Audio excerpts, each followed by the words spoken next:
And there's bits like that about various other tests, MRIs or whatever. Following the tests you have had in either endoscopy and or radiology, a weekly meeting of all consultants, specialists, nurses and staff is held to decide upon the correct course of treatment for your condition. This is known as the MDM, or multidisciplinary meeting. Good morning everybody. Let's start off with I think the first patient is yours, Ash, is it? Fresh rectal bleeding. He's had no change in bowel habits and no weight loss and no other alarming symptoms. Found a malignant looking lesion in the upper rectum, rectosigmoid junction, so I biopsied it and I organised some CT and barium to have a look at the rest of the colon. It's a grade 2 infiltrating rectal adenocarcinoma. Workup, because it's a rectal tumour, and we've got MR images as well. Now this is the nice sun. Depending on the treatment options, as discussed during the colorectal clinic, chemotherapy and or radiotherapy may be required before any surgery is scheduled. Further information on preoperative chemotherapy and radiotherapy can be found in the extra section of this DVD. Any questions you may have regarding your hospital stay, surgery and recovery are covered by the ward staff. Hi, I'm Nigel. I'm a charge nurse here on Ward 1. We're a surgical ward and we will be catering for your needs during your stay here on surgery. Following a night of no food, the hospital staff take you to the operating theatre reception in preparation for your surgery. Good morning, I'm Cheryl Ward and I'm senior nurse for the department. For some of you who have never been to theatres before. So you get, I'm just Follow-up literally is giving you scheduled for seconds each patient depending on their specific requirement. Following surgery, each patient will have a 6-week follow-up in the surgical outpatients department to make sure that they've fully recovered from the surgery. If they then need to go on to have adjuvant chemotherapy. And then there is so you can watch the whole thing as a movie, as a continuous movie if you wanted to, starting with the outpatient clinic through to the treatment and the follow-up.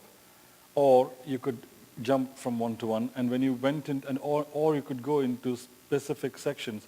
So for example, if you went into the CT scan section, you would get maybe 6 minutes of CT scanner as an extra, but you would have 30 seconds of CT scanner on the main film because the main film is only 40 minutes altogether. And then within the extras, you've got all of these as well with specific sections, like for example, this I think is stomach care with on this side here, Sue Hawkins, a one of our colostomy nurses. top there which allows wind to escape instead of blowing the bag up like a balloon. Small bowel you'll be fine with, because after surgery and your bowel's been handled, it's quite a demeter. And patient experiences as well with past patients, giving us their thoughts on what The individual's own opinion and does not necessarily reflect good clinical practice. If you're in Which needed to come from there, obviously ASAP. The nursing staff and doctors that... So that was what basically that was what the project was about, okay? And what it resulted in really, what we were aiming to do was that it would provide clear, concise, reliable information that could be reproduced, because very often one of the things that you need to be aware of here, that the average age of incidence of colorectal cancer is 70. So the majority of patients are quite elderly. Very often they'll turn up on their own or with another equally elderly partner or spouse, and you'll get a panic-stricken phone call from a daughter or son or somebody 2 hours later or next day when they've gone home and told them something about. And like everything else, if I take my car into the garage, I've lost, once he starts talking about it technically, I just glaze over. All I really want to know is, can you fix it? How many days do you need it for? How much are you going to cost? End of story. And you will take, like everything else, you will take away certain words or things that worry you, rather than, so if you mention the word that you probably won't require a colostomy, they'll hear the word colostomy and go away, and next day you get a panic-stricken phone call saying, you told my mother she needs a colostomy. I've actually said you probably won't need a colostomy, but it's the word. So this demystifies all of those things, gives them a chance to sit down, watch it with friends and family, and effectively introduces you to we used 40 odd members of staff that across the hospital who actually would come into contact with patients during their journey from radiology to outpatients to through the wards, etc., etc. So it wasn't all just done by 2 or 3 surgeons and 2 or 3 specialist nurses. It was literally more than 40 members of staff. So it gave them that feeling of familiarity when they came into the surroundings and people. And from the staff point of view, obviously, the team culture and the sense of ownership. Now, from the wider NHS point of view, this is what we thought would be the benefit as well, in terms of reduction in misunderstanding, misconception. It actually takes the whole concept of informed consent in today's medical legal world to a new level in terms of being able to say that it's not just a question of, I told him this, but I've actually given him this piece of information and I've recorded that he has had it, and I've recorded, have you seen the DVD? Yes. So we record that as well. So that there are counseling sessions there which talk about post-operative risks or risks from surgery, etc. And of course, it could be used as a template for anything. You could use it as a template for breast cancer or for diabetes or for something else. Now,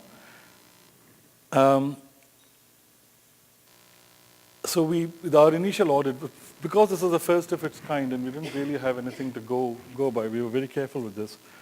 And the first 50 patients and 50 members of staff, we actually did a very detailed prospective audit. It's a 6-page audit questionnaire that we made everybody fill out. And one of the few audits that I've done in my life where we had 100% positive response. I mean, I've never achieved that before, and it was quite a humbling experience because you actually were doing something which was being universally thought to be either good or excellent. So that was very satisfying. So where did this take us? This product then, this DVD that we'd made, we got some local recognition with our own trust, etc., and hospital, and our hospital is now called a local health board. At least it was till yesterday. I don't know what they've decided to call it today. And we won, at a UK level, we won this award, which is extremely gratifying, both at the category that we had entered in, and of course the overall winner. And then a few months later, we won the NHS Wales Awards as well, which is very nice. Thank you very much. But what has all this meant?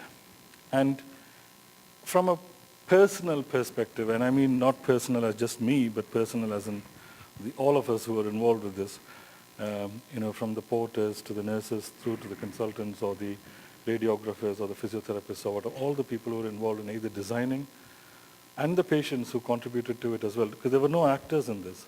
The only acting was done by ex-patients pretending to be current patients, because we drew the line at actually having somebody with a 2-foot camera in the room when you're actually giving bad news. So we had patients from the year before or 2 years earlier or 5 years earlier coming back to pretend being a new patient. But that was the only pretense. Everything else was real. So from our point of view as the people who participated in it, it's been an incredible sense of achievement. And also from the point of view of those of us who came here and got involved in this particular award, it was actually quite a humbling experience as well.